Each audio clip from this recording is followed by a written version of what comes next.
Hello tout le monde, j'espère que vous allez bien. C'est parti pour une nouvelle vidéo, mais avant de rentrer dans le vif du sujet, sachez que cette vidéo est sponsorisée par la marque Typologie.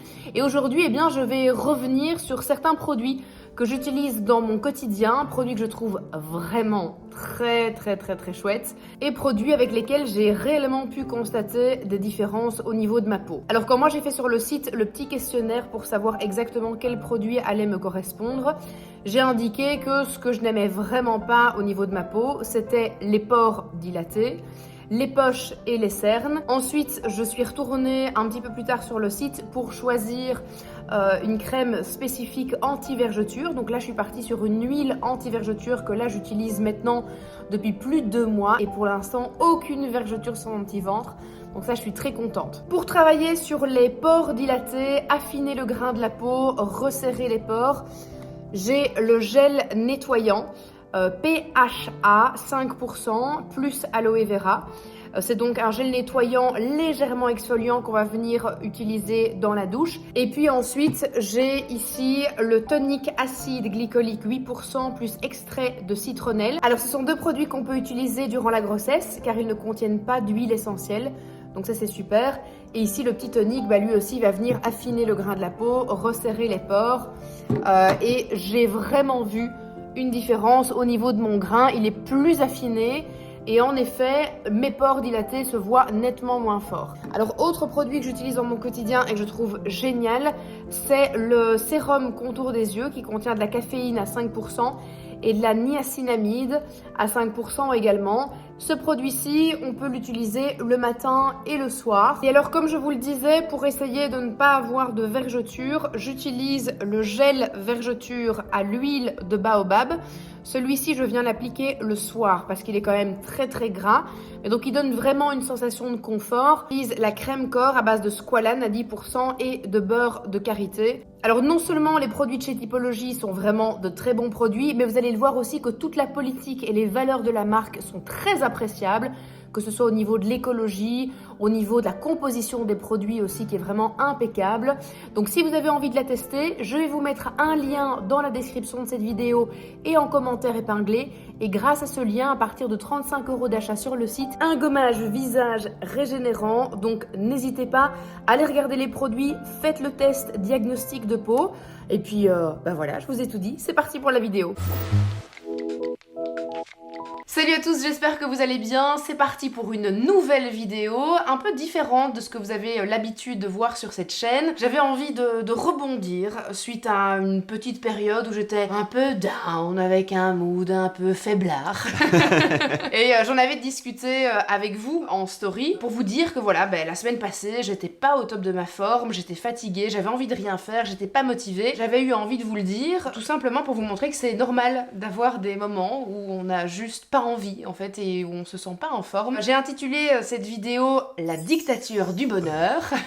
Je trouve que c'était vraiment le titre c'est juste parfait. Et pour m'accompagner dans cette vidéo, j'ai à mes côtés Flo, qui est Salut. un ami à moi. Alors Flo, je vais te laisser te présenter, je pense que ce sera bien mieux. Donc moi c'est Flo, l'ami de Jill. Je suis préparateur mental et expert en performance. Ça va faire quoi maintenant? Déjà 10 ans que je suis dans ce métier-là. Et si tu veux, je suis arrivé à ça un peu particulièrement comme ça avec une expérience de vie. Et donc je me suis vite découvert une passion pour l'humain. Vraiment une passion pour tout ça. Et donc aujourd'hui, j'accompagne des entrepreneurs, des sportifs de haut niveau, des personnes qui ont simplement l'envie de se dire ok, je ressens qu'il y a un truc à l'intérieur de moi, il y a un potentiel, il y a quelque chose, et j'ai envie de le libérer. Ou alors d'autres personnes qui, elles, sont dans déjà la performance, qui sont déjà dans la libération du potentiel, mais tu vois, qui luttent, qui forcent, un petit peu comme toi maintenant, tu vois, qu'il y a des phases de ça va super bien et tout, je suis dans mon flow, je suis bien, et puis d'autres phases où j'ai besoin, je sens que je dois être plus dans mon rythme, plus ralentir le truc. Et comment t'expliquer comment je suis arrivé à ça? Je suis arrivé à ça avec d'abord le côté cerveau, mindset, conscient, inconscient, tu vois, le côté que t'expliquais juste avant, la dictature du bonheur, comment on fait pour être épanoui à 100%. Je me suis rendu compte qu'il y avait plein de failles en fait dans ce milieu et qu'il y a plein de charlatans et qu'il y a plein de gens qui pensent savoir ce qui est bon pour accompagner leurs clients, mais qu'en fait un humain c'est tellement spécifique, c'est tellement dans un ensemble global, tu vois, que je me suis dit il faut que j'aille chercher plus loin. Et donc si tu veux, maintenant je vais créer une méthode, ma propre méthode. Ça a mis 10 ans, vraiment le travail, je suis épuisé aujourd'hui, mais je suis content parce qu'on a des résultats à 100%. Okay. Donc tu as le cerveau, première dimension, tout ce qui est dimension identitaire, qui tu es et qu'est-ce que tu veux devenir, dimension énergétique, énergétique, qui doit te parler certainement aussi énormément. Dimension plus de la performance et du flow, parce que c'est un truc qui est incroyable aujourd'hui, ce qui va révolutionner notre monde, les états de flow. Et puis la dimension, au final, en interviewant des personnes qui avaient par exemple 50 ou 60 ans, qui avaient très bien réussi dans leur business ou dans leur vie. Quand je leur posais la question, ils me disaient tous ouais, tu vois, c'est ce que tu vois, mais j'ai toujours un vide à l'intérieur de moi. Et mes clients, c'était pareil, ils accomplissaient des choses énormes, étaient super fiers d'avoir atteint l'objectif. Puis au final, ils me disaient ouais, mais j'ai toujours un vide, il y a toujours un truc qui manque. Et donc je me suis dit, il manque une dimension dans le développement personnel, l'amélioration de soi, tu vois. Et cette dimension, c'est la spiritualité et le sens à ton existence. Et donc quand j'ai rajouté ça dans la méthode, on a vraiment un truc à 360 degrés qui fait que la personne peut être tranquillement dans sa vie sans avoir la sensation de toujours devoir forcer, pousser. On est là-dessus aujourd'hui, quoi, avec mes clients. Génial. Ouais, c'est cool. C'est trop bien. On se marre bien. Alors j'avais envie aujourd'hui de faire cette vidéo vraiment sous forme de discussion entre nous, avoir vraiment une sorte de débat sur faut-il à tout prix être heureux aujourd'hui et surtout à quel prix. Je me suis vraiment posé cette question récemment en me disant, par rapport à tout ce qu'on voit sur les réseaux sociaux, par rapport à tout ce qui nous entoure, que ce soit à la télévision, on a un petit peu, comme je le disais dans le titre, cette dictature du bonheur. On doit à tout prix être heureux, montrer surtout à tout le monde à quel point on est heureux, à quel point on a réussi notre vie. À quel point on est bien, à quel point tout roule pour nous, qu'on peut réaliser nos rêves. Tu vois. Exact, qu'on sait tout gérer. Alors quelqu'un m'avait fait une réflexion qui était très intéressante, c'était de dire que dans le temps, tu sais, on imposait vraiment aux femmes le fait d'être des mères parfaites, d'être des épouses parfaites. Il y avait vraiment cette charge et ce poids sur le dos des femmes de devoir rester belle, tu vois, de devoir se pomponner, même si on reste à la maison, le soir apporter le petit dîner au mari avec le joli petit tablier, les bigoudis, tu vois, mais tout ce qu'on voyait dans les pubs des années 50, 60. Vraiment le style, le mari ramène l'argent et moi je m'occupe du truc derrière, de faire que tout est beau, tout est clean, j'amène le dîner, exactement. C'est ça, donc on avait vraiment un peu cette dictature au niveau de la femme qui devait être parfaite sur ces points-là. Et puis il y a eu l'émancipation de la femme avec, voilà, je suis une personne à part entière, j'ai des envies, j'ai des sentiments, j'ai envie de bouger, j'ai envie de travailler, j'ai envie de m'accomplir. Et en fait, finalement, on sait, enfin, en tout cas, c'est ce que moi je trouve, on sait à rajouter de la charge supplémentaire parce qu'en fait, toutes ces charges-là d'avant, pour moi, elles sont clairement encore là, même si elles sont un peu plus dissimulées, même si aujourd'hui, il y a pas mal d'hommes qui prennent plus de charges au niveau des enfants ou au niveau de la maison, mais je pense qu'aujourd'hui ça reste encore une minorité. Un homme qui va travailler, puis qui va se mettre à faire le ménage en rentrant du boulot, puis qui va aider avec les enfants, puis qui va aider avec les devoirs, et puis qui va faire à manger, je pense pas que ce soit dans la majorité des couples comme ça. Je pense pas non plus, surtout moi qui suis en contact de beaucoup de personnes, c'est très rare. Ça reste encore quelque chose de rare. C'est de plus en plus accessible, il y a de plus en plus de gens qui le font, de plus en plus d'hommes qui commencent à... on va pas se mentir, c'est-à-dire que nous aussi, en tant qu'hommes, dans l'ancien modèle, t'avais ce poids et cette responsabilité aussi de te dire, il faut que je ramène l'argent, et si je fais ça et que je bosse dur, alors j'ai le droit d'être pépouze, pépère, tu m'amènes mon cigare, mon verre de whisky à la fin de la journée, les enfants sont déjà couchés, tu vois. C'est ça. Mais il y a de plus en plus, et je pense qu'il est intéressant de mettre le cadre aussi là-dessus, c'est de se dire qu'on est vraiment dans un monde qui est occupé de changer de dingue. Tout évolue, tout se transforme. Regarde les années qu'on vient de passer, et pas seulement le Covid, avant le Covid, t'avais déjà les gilets jaunes, t'avais déjà la crise climatique où les gens étaient beaucoup plus en mode ouvrir et parler et ouvrir les choses. Vraiment la sensation qu'il y a un monde qui se transforme et que la relation homme-femme se transforme aussi. Et la relation en tant qu'homme, tu vois, avant l'homme c'était sois fort. Un homme ça ne pleure pas. Pourtant aujourd'hui t'as beaucoup plus d'hommes qui se rendent compte que dans la sensibilité et la vulnérabilité il y a une force aussi. Et chez les femmes c'est pareil, c'était plus une femme c'est sensible, une femme c'est pas censé s'affirmer fortement, et ça change aussi et ça évolue. Maintenant dans ce qu'on explique ici, je trouve ça hyper intéressant, c'est un homme et une femme au final, on doit maintenant je pense retrouver un équilibre dans tout ça, il y a un nouveau cadre qui va devoir se mettre en place, parce que comme tu dis, la charge mentale aujourd'hui qu'une femme se met en plus sans le vouloir, de se dire je suis indépendante, je suis autonome, mais en même temps c'est vrai que t'as encore tout le background derrière, t'as une double charge mentale, et je pense vraiment qu'il y a quelque chose qu'il va falloir gérer à ce niveau-là et pouvoir accepter aussi qu'il y a un nouvel équilibre qui se crée en tant qu'homme, en tant que femme et dans la relation entre les deux, tu vois, c'est hyper chaud. Ah ouais, tout à fait, parce qu'aujourd'hui, une femme, elle veut travailler, elle veut être indépendante, elle veut être businesswoman, mais elle a aussi tout ce dictat encore de la beauté, du corps, et donc tout ça fait qu'évidemment que la charge mentale, elle augmente, et que finalement la société, elle ne suit pas encore ces changements-là. Moi, je le vois par exemple avec toutes ces femmes qui travaillent, mais qui doivent en plus de ça engager quelqu'un pour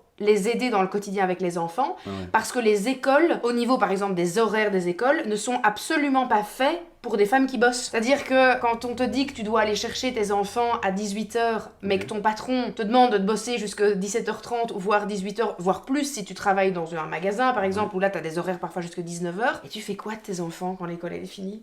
Tu vois, tu dois avoir quelqu'un qui va chercher tes enfants. Alors si t'as de la chance d'avoir des grands-parents qui sont dispo, qui sont pas loin, tu peux compter sur eux, c'est pas le cas de tout le monde non plus. Moi j'ai dû vraiment engager quelqu'un à temps plein pour me permettre de pouvoir gérer mon rôle de maman et gérer mon rôle de businesswoman, parce que en fait je me suis rendu compte qu'aujourd'hui, ensemble, si tu n'as pas une aide en plus, c'est impossible à gérer. Ça n'est pas possible. En fait, ce que je trouve intéressant, c'est que pour revenir un petit peu à ce que moi je connais, tu vois, c'est cette notion de performance. On te demande toujours d'être ultra performant. On te demande d'être performant dans ton métier, on te demande d'être performant dans ton rôle de maman, on te demande d'être performant dans ton couple, et on te demande même d'être aujourd'hui, avec les réseaux sociaux, observe, d'être performant dans ta propre relation à toi-même. Tu vois, de te développer personnellement, de manger sainement, de faire du sport, de t'éveiller à un tas de choses, de changer ta manière de penser. Je crois qu'il y a une ultra performance comme ça constante qui au final te met plus de pression qu'autre chose. Tu vois. Et dans ton cas, donc, ce que les gens vont faire, c'est qu'ils vont compenser. Moi, c'est comme ça que je l'observe et ce que je fais aussi, tu vois, comme tu l'expliques ici. On va compenser en se disant, on doit être à la hauteur de tout ce qui est sur le feu. Donc on va demander de l'aide à quelqu'un pour pouvoir mettre ça sur le feu. Et c'est comme tu dis, le système est tellement mal conçu aujourd'hui pour ce nouveau monde qui arrive un petit peu partout. Il arrive vachement fort, ce nouveau monde, que c'est pas évident, je pense, d'accepter déjà qu'on ait des phases de vulnérabilité, d'accepter qu'on ait des phases de down, d'accepter qu'on ait des phases où le monde ne nous comprend pas non plus, parce que quand tu as un monde comme ça qui est occupé d'être en transition et en révolution, tu veux faire quoi en fait? Soit toi t'es déjà plus loin dans le truc et t'essaies d'adapter ta vie à ce que tu ressens, soit tu te conformes à ce que le monde attend de toi, tu vois. C'est-à-dire que je suis persuadé qu'il y a beaucoup de mamans qui se sont dit je dois un peu sacrifier mon épanouissement personnel ou mon côté professionnel pour être à la hauteur de ce que le rôle et le statut de mère impliquent dans notre société, tu vois. Et je trouve ça hyper dommage, parce qu'au final chacun a le droit de se réaliser selon ses propres codes et selon ses propres normes. Après, est-ce que ça ouvre pas aussi quelque chose d'intéressant, de perspective, de se dire ça va évoluer? C'est en train d'évoluer. Maintenant, ce qu'il faut admettre, c'est de se dire, si ça évolue, ça implique automatiquement qu'il y a une transformation et qu'il y a un équilibre qui va devoir se faire, tu vois. Comme la notion des extrêmes. On va toujours aller dans une extrême et dans l'autre pour trouver le juste milieu au milieu, tu vois.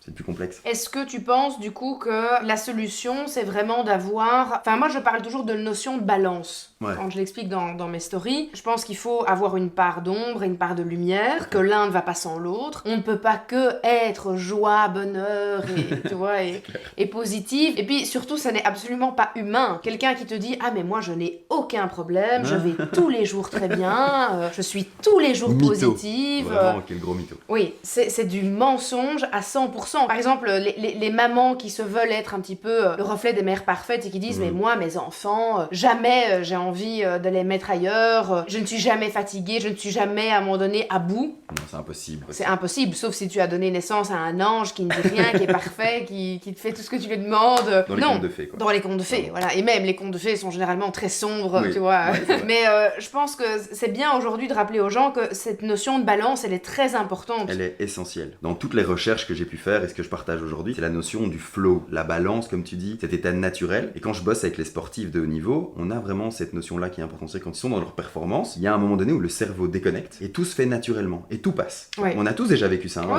Tout passe, tout roule, tout fonctionne pour nous. C'est comme si on est touché par la grâce, comme ça. Tu vois. En fait, c'est juste que ce que tu fais t'énergise, plutôt que ça t'épuise. Et cette notion de balance, moi je la trouve intéressante parce qu'elle nous vient beaucoup aussi de la philosophie chinoise ou des choses comme ça. Et t'as le Tao, tu vois, le concept du taoïsme. Dedans, ils ont une doctrine mère qui s'appelle le Wu Wei, qui est la loi de non-action, ou la loi du sans-effort, ou la loi du paradoxe de l'action dans la non-action. Et donc, ça veut dire qu'on est dans une société aujourd'hui où on nous prône le fait de travailler dur, fais des efforts, va jusqu'au bout. Tu vois, ces fameuses punchlines sur Insta, moi je suis mort de rire quand je vois ça. Il n'existe pas d'échec, il n'existe que des abandons. T'imagines le truc? Quelle pression de dingue, c'est un truc de ouf, tu peux pas t'autoriser. En gros, si t'as une phase de down, t'es une merde, tu vas pas réussir. Voilà. T'es une merde, tu vas pas réussir. Alors que le taoïsme nous dit très clairement qu'il y a un concept de non-action. Et quand j'ai creusé le sujet et quand on observe, pourquoi est-ce qu'on a besoin de ne rien faire? Pourquoi est-ce qu'on a besoin à un moment donné d'être dans le je fais rien et je me sens bien dans le fait de rien faire? C'est parce que si tu veux, ton cerveau inconscient va traiter toute l'info que tu as emmagasinée, va traiter toute cette phase de lutte où tu as été dans la collecte d'infos, où tu as été dans le mouvement, où tu as appris, où tu gères des choses. Et quand tu te reposes, vraiment que tu te poses comme ça avec ton relaxation, ton cerveau en background, tu vois, derrière, en arrière-plan, il va traiter l'info. Et puis au moment donné, le plus opportun où tu vas avoir besoin de passer en performance, il va collecter toutes les infos infos, il va te les fournir comme ça. C'est un peu comme si consciemment, tu collectes des pièces de puzzle, ensuite tu laisses au four thermostat 12 pendant 20 minutes mijoter, tu vois. Et puis à un moment donné, quand tu dois être dans l'action et dans le mouvement pour te réaliser, la big picture, la grande image de tout ce puzzle se met ensemble automatiquement. Mais si tu ne prends pas le temps de te reposer, si tu prends pas le temps d'être dans la non-action et la loi du non-effort, ben pour être honnête, il se passe rien.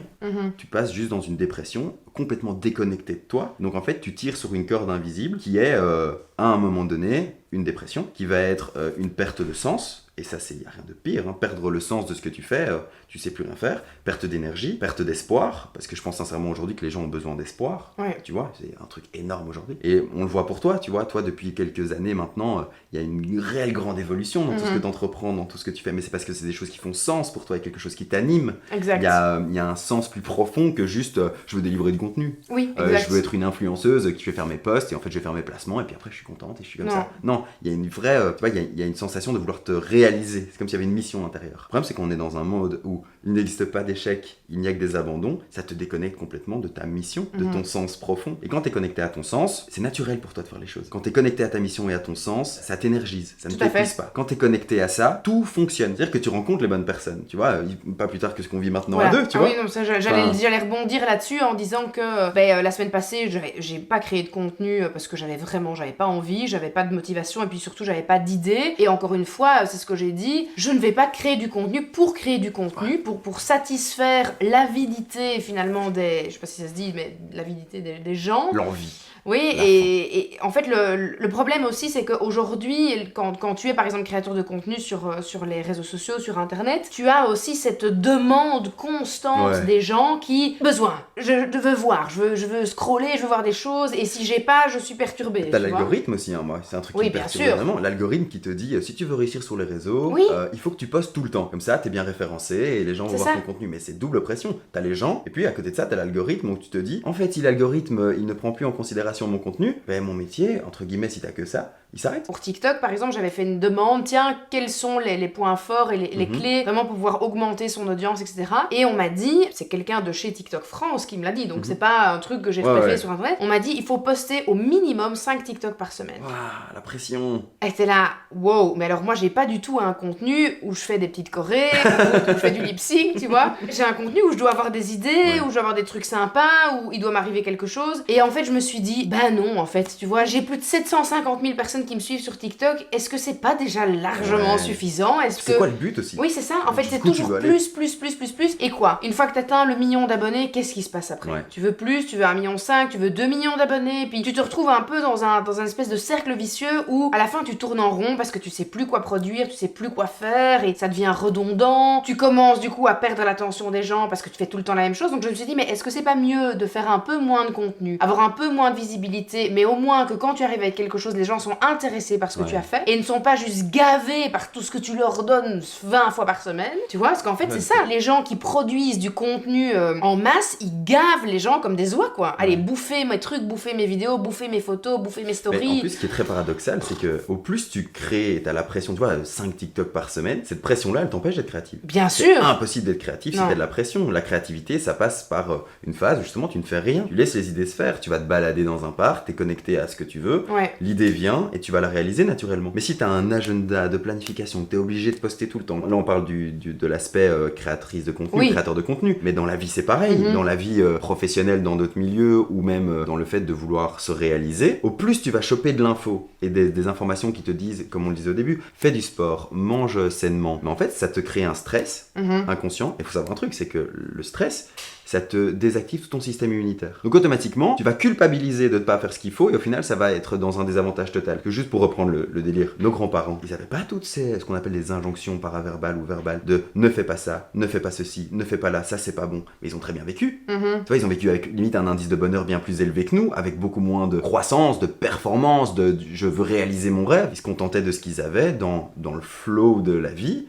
Ils géraient les ups et les downs, mais ils n'étaient pas dans un stress soutenu comme ça tout le temps. Ils avaient des phases de stress, des pics de stress. À partir de ces pics de stress, après ça redescendait et reprenait goût à la vie. Et je trouve que cette dictature du bonheur, pour revenir au titre de cette vidéo, c'est ça. C'est qu'au final, à force de vouloir accéder au bonheur, on finit par juste se rendre compte de tout ce qu'on n'a pas. Et donc on est malheureux. Il y a une loi, ça s'appelle la loi de l'effort inversé. C'est Orelsan qui le dit aussi dans un de ses textes, il dit t'as tellement, tu vas sortir et t'as tellement la dalle que ça va se voir, donc tu vas rien pécho. Oui. Mais c'est pareil, t'as tellement envie de réussir, t'as tellement envie d'accéder au bonheur, qu'au final, ça va juste être le miroir de tout ce qui te manque, de tout ce que tu ne parviens pas à faire. Et donc t'es déconnecté de ta créativité intérieure, t'es déconnecté du sens, t'es déconnecté de ton potentiel, tout plante. Donc au plus t'essayes d'avoir un truc, au plus ça s'éloigne. Chaque mini réussite que tu vas avoir ne va jamais être suffisante. Non.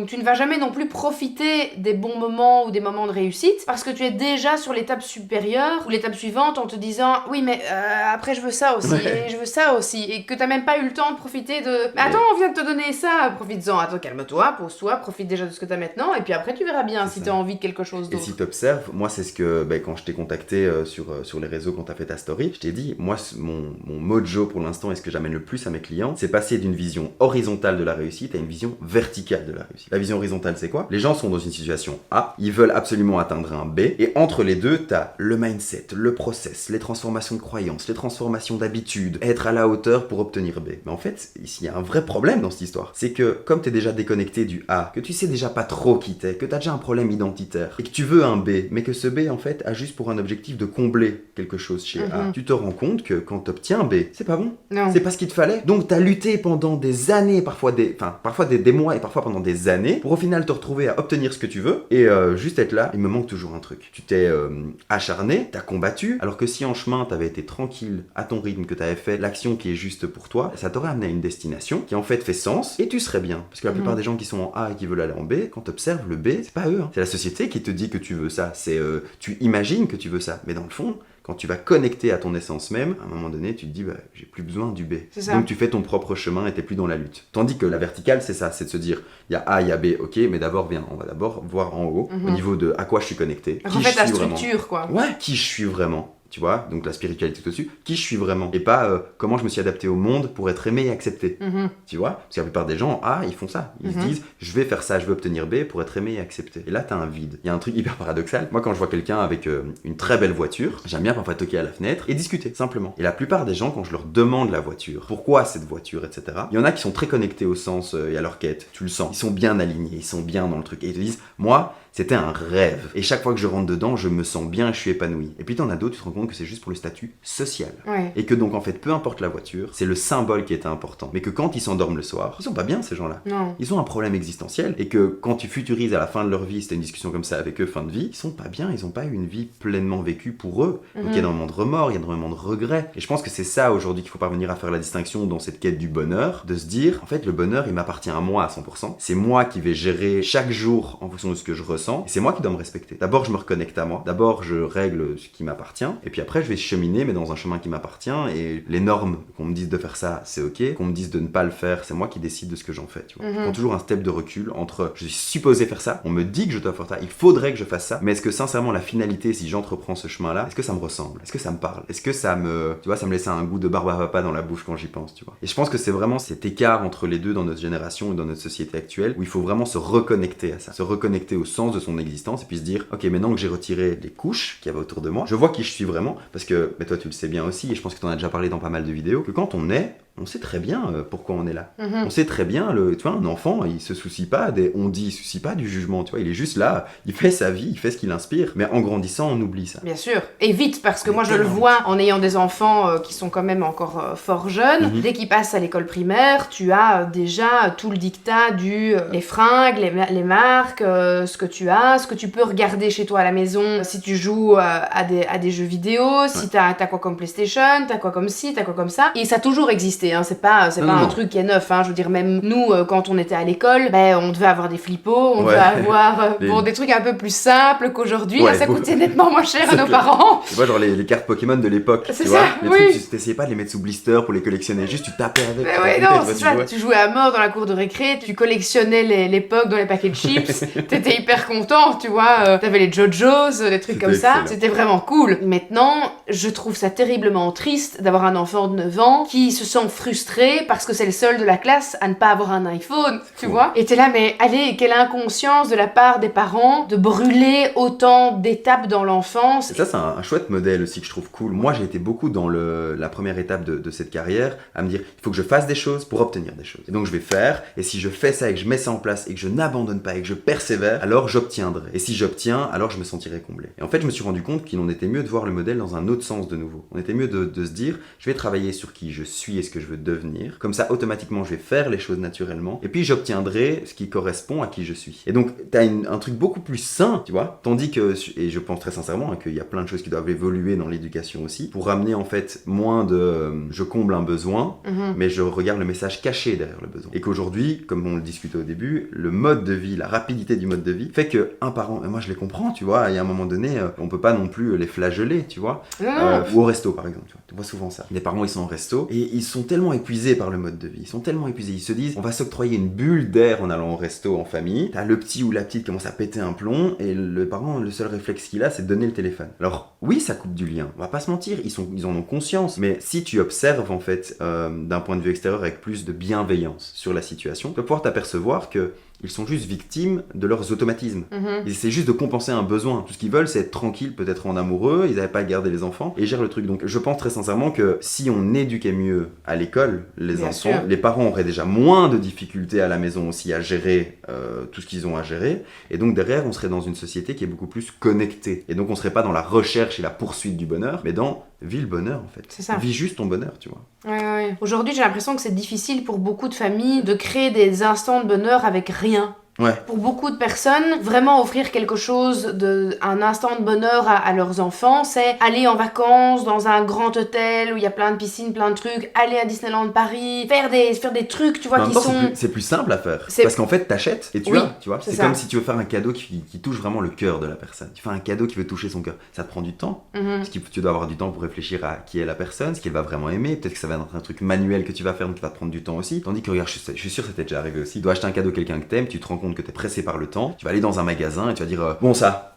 Et tu Ouais. vas l'offrir, et en fait, tu te rends compte que la notion de cadeau de base, mais comme t'as pas eu le temps, même toi, t'es un peu en mode, ouais, j'aurais aimé faire mieux Ouais. dans ce que je vais offrir. Mais comme on n'a pas le temps, on est tellement en fast life, vie rapide, bah, tu te rends compte que tu passes à côté des choses simples qui en fait font bien plus plaisir, tu vois. Tout à fait. C'est curieux, mais en même temps, c'est la société Ouais. dans laquelle on vit, quoi, tu vois. Je prends exemple, là j'ai fait ma gender reveal et j'ai reçu d'un couple d'amis à nous une petite carte avec un bon pour 2 repas amenés à la maison à la naissance du bébé. Et j'ai trouvé ça vraiment extra parce que déjà t'avais vraiment une volonté de vouloir aider la maman à la naissance du bébé, de s'impliquer dans le processus Ouais. de la naissance, de dire je serai disponible et je vais préparer un bon petit plat pour que toi tu n'aies pas à trop cuisiner chouette. alors que tu viens d'accoucher, plutôt que juste donner un bon d'achat pour avoir encore un truc matériel en C'est clair. plus. Alors oui, un cadeau fait toujours plaisir, bien évidemment, hein, ça on va pas se le cacher, mais là t'as un petit truc émotionnel Ouais, en ça te plus, touche. ça te touche en fait, c'est vraiment ça, t'es touché par le geste de la personne, et pourtant préparer 2 petits plats, financièrement parlant, ça ne coûte rien. Non. Mais le bonheur ressenti du cadeau était bien plus important que si on était venu m'amener un truc à 500 €, tu Ouais, vois. mais bien sûr. Mais ce qui prouve bien que courir après le bonheur, vouloir absolument mettre en place des stratégies pour le bonheur, tu vois, ça ne fonctionne pas. Ce qui fonctionne, c'est d'aller voir à l'intérieur, dans l'intelligence du cœur, et là, tu es épanoui. Parce que le temps s'arrête. Les pensées sont plus qualitatives. T'es plus connecté aux autres. Plus connecté aux autres. Et donc là, en fait, t'accèdes au bonheur. Faut clarifier c'est quoi le bonheur. Oui, Genre, c'est quoi le bonheur? oui. J'en sais rien, C'est tu quoi vois. le bonheur, oui. Je pense que c'est tellement perso. Ton bonheur n'est pas le mien. Non, bien sûr. Et pourtant, on suit des personnes qui nous disent ce que ça devrait être. Oui, tout à fait. Et c'est pour ça, moi, j'hallucine dans mon métier quand j'ai des personnes qui me disent « Oui, t'es comme les coachs de vie. » Mais non, c'est une question de guide, c'est une question de feeling avec les gens aussi. Et si t'as je préfère le dire, peut-être pour ta communauté, c'est intéressant aussi, Ouais, parce non, que ce vas-y. milieu est quand même vachement complexe. Quand tu ressens que t'as un besoin de découvrir ce qu'il y a à l'intérieur de toi ou de faire différemment, il faut bien vérifier avec qui tu vas bosser. Hein. Parce que si t'as une personne qui te dit « J'ai la méthode clé, vous suivez le process à 100% et vous allez obtenir ce que vous voulez », tu fouilles. Hein. Tu pars. Parce que ça veut dire que la personne n'a pas suffisamment suffisamment de discernement et de compréhension de l'ensemble du système que pour pouvoir s'adapter pleinement à tes besoins. Donc la stratégie quand vous voulez vous faire accompagner par quelqu'un, c'est vous appelez 5 personnes qui sont dans ce domaine-là et quand vous les voyez, vous dites juste faites votre magie, je ne vous dis rien, on échange, je me laisse porter par votre flow à la première séance, mais faites votre magie. Et là vous devez sentir qu'il y a une connexion du cœur qui se fait, qu'il y a vraiment un feeling qui passe et que la personne ne vous dit pas quoi faire, mais que la personne essaie juste de faire émerger ce qui existe déjà chez vous.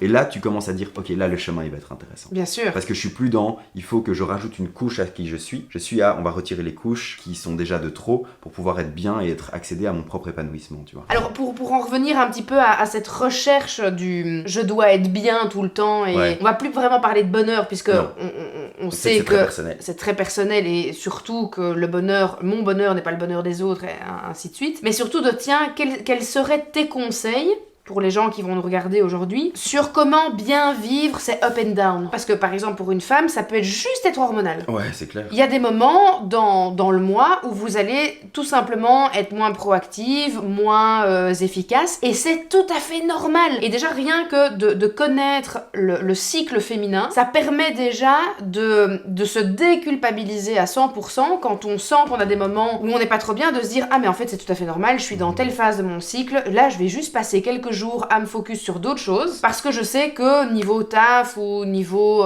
émotionnel, je suis pas dans le bon moment pour prendre des décisions par exemple. Et tu vois là t'es déjà une step plus loin même. Parce que la plupart des gens continuent à forcer. Ah oui. Tu vois, c'est ça bien qui est sûr. ouf. Tu continues, donc tu sens que c'est désaligné. Je n'aime pas trop ce terme non plus, mais c'est un peu désaligné. C'est plus naturel. Tu forces. Et les gens vont continuer tête baissée à forcer. Tu vois, ils vont être dedans. Donc la première étape pour pouvoir faire ça, c'est de prendre un step back, un petit pas de recul, et juste de se dire, ok, qu'est-ce qui est occupé de se passer là? Qu'est-ce qui se joue ici maintenant devant moi, tu vois? Et c'est déjà l'étape quasi la plus difficile, parce qu'une fois que tu as fait ça, après tu peux ralentir le rythme, et ensuite essayer de voir les messages cachés. Qu'est-ce que cela m'apprend? Ok, là maintenant je suis en mode surcharge émotionnelle. Ok, qu'est-ce que ça m'apprend? Peut-être que ça m'apprend de manière positive qu'il faut que je ralentisse le rythme. Qu'est-ce qui fait que je peux pas ralentir le rythme, tu vois? Et en fait, t'as plein de techniques qu'on a déjà tous en nous, hein. C'est juste que si tu t'écoutes vraiment et que tu te reconnectes à qui t'es, tu sais gérer complètement toute situation, tu vois, t'as pas besoin d'être extérieur en réalité. Mais quand tu ralentis ton rythme, là il se passe des choses vachement intéressantes qui te permettent de mieux gérer ta situation. Donc pour ralentir le rythme, moi ce que je recommande, c'est de faire de la cohérence cardiaque. Franchement, moi au début je le faisais et j'étais en mode bah ouais, ok, c'est cool.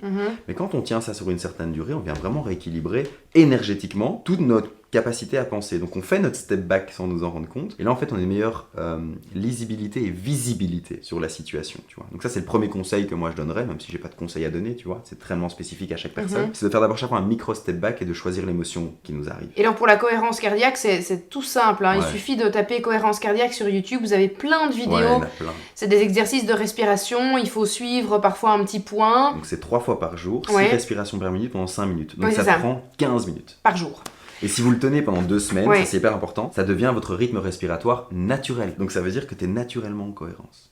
Et donc quand tu as des phases de stress, ça va être automatiquement réduit. Après on va pas faire un cours sur le cohérence cardiaque, tu vois. Sinon on va partir dans une autre vidéo, un autre thème. Mais ça c'est une des clés qui peuvent être faites. Et je pense que c'est bien aussi de dire à tous ceux qui nous suivent qu'on a le droit, vous avez le droit de vous sentir mal, d'être triste, d'avoir des moments où ça ne va pas, mais c'est important de se poser dans ces moments-là. Enfin, en tout cas, je donne mon point de vue et tu me dis hein, si tu trouves que j'ai raison je connais par rapport rien, à ça. Mais je sais des choses, mais j'ai pas la science infuse, tu vois. Ça se trouve, ce que tu dis est bien plus pertinent que moi. Mais moi, je pense en tout cas que souvent on me dit ah, il t'arrive parfois des trucs vraiment très très douloureux ou très tristes et t'arrives à en tirer du positif. Mais il faut savoir qu'avant d'en avoir retiré du positif, je suis passée par une phase extrêmement sombre.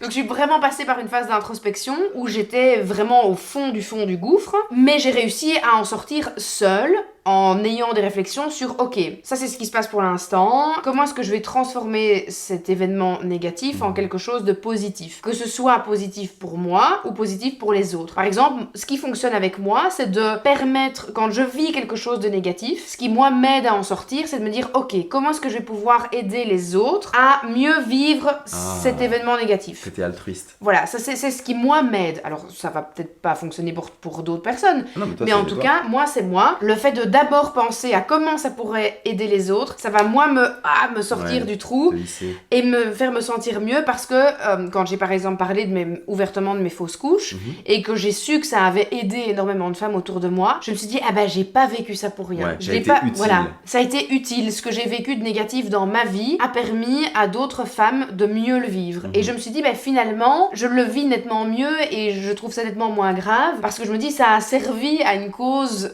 beaucoup plus grande que juste la mienne et ma tristesse et ma souffrance personnelle, tu vois. Et c'est comme ça que moi j'arrive à rebondir. Et je pense que c'est important de savoir qu'il ne faut pas non plus à tout prix vouloir rester dans ce côté sombre et dans cette noirceur pour se sentir aussi normal. Parce que ça, on le voit beaucoup en ce moment sur les réseaux sociaux, c'est je me plains de tout le temps pour normaliser en tout cas la négativité aux yeux des autres et pour attirer l'attention des autres vers moi. Je vois beaucoup par exemple de mamans et dans leur grossesse et dans leur rôle de jeune maman ne parlent plus que du négatif. Elles attirent de l'empathie de la part des autres. Je sais à quel point c'est dur. Ah, je vis la même chose. Et moi aussi, je ne dors plus. Et moi aussi, j'ai pris du poids. Et moi aussi, ceci. Et elles se complaisent finalement dans ce cercle vicieux négatif. Alors, oui, il faut parler des côtés négatifs, c'est important. C'est important de ne pas idéaliser non plus la maternité, de ne pas idéaliser la grossesse, parce que certes, il y a des femmes qui vivent très bien leur grossesse, et puis il y a des femmes qui le vivent très mal, et physiquement, et mentalement, et c'est normal. Ce qui, moi, je trouve, n'est pas normal, c'est de faire croire aux autres que tout est noir ou tout est blanc. Et c'est pour ça, de nouveau, que cet aspect de balance, il est super important. Quand moi, je fais un post sur Instagram et que je parle de la maternité, je vais citer des points négatifs, et citer des points positif parce que tout n'est pas noir, tout n'est pas blanc. Il y a une balance, il y a un équilibre, il y a un juste milieu. C'est ce que moi j'appelle les polarités. Ouais, le côté ça c'est bien, ça c'est mal. Et en fait le problème dans cette histoire-là, c'est qu'il n'y a jamais rien qui est bien, jamais rien qui est mal, c'est juste ta perception de la situation qui fait que ça va être bien ou mal. Et le but c'est justement de réconcilier les deux ensemble. Et c'est ça pour moi cette notion de balance et d'équilibre. C'est de se dire les deux ensemble donnent quelque chose. Le fait dans les posts que t'expliques, je mets des avantages, des choses super bien qui m'arrivent, et puis tous les inconvénients, des avantages qui sont difficiles à gérer. Ça permet d'avoir l'ensemble de la chose. Donc on n'est pas dans des extrêmes, mais c'est vrai qu'on est dans une société ultra extrémiste. C'est aujourd'hui on est dans un truc où tu te dis je dois avoir un avis très tranché sur les choses. Je dois avoir une position sur les trucs. Alors qu'en fait, à quel prix, on s'en fout. Mais tu vois, ces extrêmes, elles nuisent aussi parce qu'il y a beaucoup de personnes qui étaient pensée positive. Tu vois ce truc-là? Le concept de la pensée positive. Et ça a été un truc qui a été ultra marketing dans le dev perso et l'amélioration de soi. Et les recherches aujourd'hui démontrent que sur 2 ans, quelqu'un qui se force à penser positif est plus malheureux que quelqu'un qui a juste pensé naturellement, qui s'est juste dit ah ouais là c'est la merde en fait. Là il m'arrive un truc, c'est la merde, c'est galère. Donc, tout ce que j'ai envie c'est de me foutre dans mon canapé pendant 2 heures, de pleurer, d'être en colère et ensuite je sais que j'irai mieux. En fait ce mec là ou cette femme là est beaucoup plus épanoui que quelqu'un qui s'est dit non, pense positif. Même penser positif, j'ai envie de te dire c'est impossible. Penser positif, humainement ça n'existe pas. C'est totalement et rien que le fait de se dire je dois absolument penser positif, c'est déjà une pensée négative. Mais oui, c'est ça. C'est ça qui est dingue, c'est encore paradoxal. C'est comme je te dis, ne pense pas à un éléphant rose. Oui, mais voilà, il est déjà dans ma tête. Tu vois, il est là, il est directement là. Et comme il est là, t'auras beau vouloir l'inverse, automatiquement le truc va galérer, il va rester. Mais dans le cas de pense positif, ce qui reste, c'est que tu ne penses pas positif. Non. Tu vois, c'est comme quand tu vas aller dormir, tu fais une insomnie, tu dis je veux dormir. Tu restes éveillé. Bien sûr. Donc pense positif, en fait tu vas faire que voir le noir. Donc en fait le mieux c'est de nouveau d'être pas dans les extrêmes, parce que l'extrême nuit en tout, c'est d'être dans il y a du positif, il y a du négatif, il y a du bien, il y a du mal, il y a du utile, il y a de l'inutile. Et en fait, tu mets le tout ensemble, t'observes de ton point de vue la situation et tu dis qu'est-ce que je fais avec ça maintenant et qu'est-ce que ça m'apprend en fait qu'est-ce que ça me permet de grandir personnellement en fait dans ce truc-là. T'as des personnes qui savent le faire par eux-mêmes parce qu'ils vont prendre comme je dis, un step back et ils vont aller faire ils vont se reconnecter au cœur, ils vont être avec des proches, mais ils vont vivre leurs émotions. T'as d'autres personnes qui n'y arrivent pas. Et là, dans ce cas-là, je ne peux que recommander de demander de l'aide parce que c'est aussi à notre époque dans la quête du bonheur, on est censé le faire tout seul. Ah oui, tout à fait. Tu vois, dictature du bonheur, c'est t'as plein de bouquins, mec, lis tes bouquins. YouTube, c'est une bibliothèque incroyable de succès, de réussite, etc. Donc vas-y, fais-le par toi-même. Et au final, à force d'essayer, on se rend compte que les tentatives de résolution de problèmes renforcent le problème. C'est assez incroyable ça. C'est-à-dire qu'à force de tenter d'y arriver et qu'on échoue, ça renforce le problème. Donc le mieux que tu aies à faire, c'est de te dire je ne fais rien dans la situation, je la laisse comme elle est là maintenant pendant les 24 heures, 48 heures. Et ensuite, je vais voir quelle est vraiment la stratégie que je peux mettre en place qui répond à mes besoins, qui répond à ce que j'ai en ma possession pour pouvoir résoudre la solution. Et je fais vraiment une transformation là-dessus. Tu vois. Et si dans ce cas-là, tu manques de ressources, tu demandes de l'aide. Tu demandes de l'aide à quelqu'un qui va te permettre de développer tes ressources que tu as à l'intérieur de toi. Mais tout le temps aller chercher à l'extérieur comme ça, c'est non bénéfique. Le but de tout, ça reste l'harmonie, tu vois.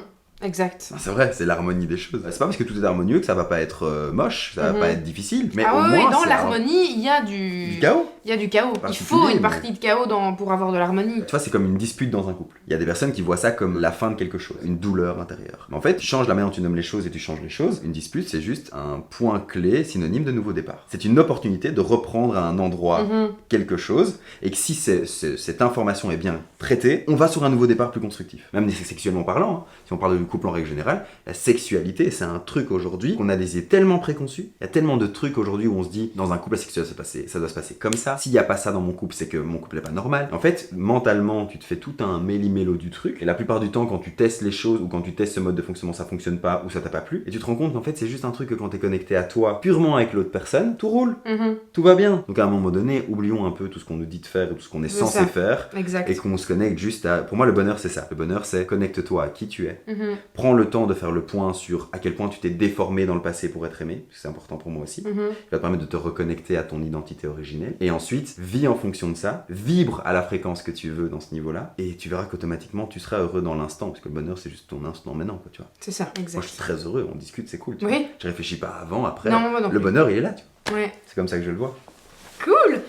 Je trouve que c'est une parfaite manière de clôturer cette belle discussion qu'on a eue C'était ensemble. cool. C'était très très chouette. Et du coup, je remercie cette semaine de merde, la semaine De passée, parce que elle m'a permise de me poser, de me dire, ah bah tu sais quoi, j'étais pas bien, je vais faire une vidéo avec Flo, parce que comme je te disais, moi, l'important c'est de pouvoir transmettre des choses aux gens. Et en fait, cette semaine de down, elle m'aura servi à faire cette super vidéo C'est aujourd'hui et à aider les gens qui vont la regarder et qui vont en retirer des petites choses qui seront importantes pour eux. Donc mais c'est top. C'est ça. Et en plus, vraiment, prenez ce qui est utile pour vous Exactement. et laissez de côté ce qui est pas utile. Hein. Bien sûr, il n'y a, Nous, on pas fait de- que- y a pas de règles, il n'y a pas... Voilà, On fait que partager au final. exact. C'est mieux qu'on peut. Exact. Flo, en tout cas, mille merci, Merci à toi, c'est d'avoir trop cool. accepté de venir aujourd'hui. Je vous mets évidemment toutes les informations de Flo dans la description de cette vidéo si vous avez envie d'aller découvrir qui il est, son compte Instagram. N'hésitez pas à aller le suivre, il partage vraiment plein de Venez. chouettes choses au quotidien, c'est très très chouette. Il est très inspirant. Et puis, n'hésitez pas à liker cette vidéo, dites-nous en commentaire ce que vous en avez pensé. Si vous aimez ce format aussi de discussion qui est un peu différent de ce que j'ai l'habitude de faire C'est vrai. sur cette chaîne. Portez-vous bien, prenez bien soin de vous et à très vite pour de nouvelles aventures.